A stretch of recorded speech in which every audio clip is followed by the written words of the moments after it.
என் மனதை மிகவும் பாதித்த விஷயம். ஒரு நாள் நான் ஸ்ரீரங்கம் கோவில் தரிசனத்துக்கு 3 மணி நேரம் சுமாராக 300 நபர்களுடன் கூட்டமாக காத்து கிடந்தேன். திடீரென்று ஒரு குறிப்பிட்ட இனத்தை சேர்ந்த மக்களை மட்டும் அனுமதித்தார்கள். என் மனது சுக்குநூறாக மாறியது. கடவுள் அனைவருக்கும் பொதுவானவர். நாம் ஒவ்வொருவரும் கடவுளின் பிள்ளைகள். நாம் அடுத்த தலைமுறையை சாதி, மத, இனம் என்ற ஏற்றத் தாழ்வுகள் இன்றி சரிசமமாக இருக்கும் சூழ்நிலையை உருவாக்க எல்லாம் வல்ல இறைவனை வேண்டிக் கொள்கிறேன்.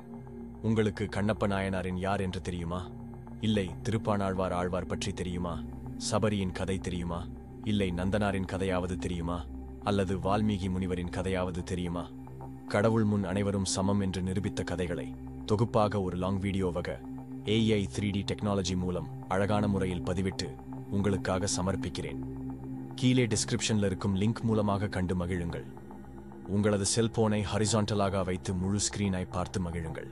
உங்களுக்கு இந்த வீடியோ பிடித்திருந்தால் please like, subscribe and share.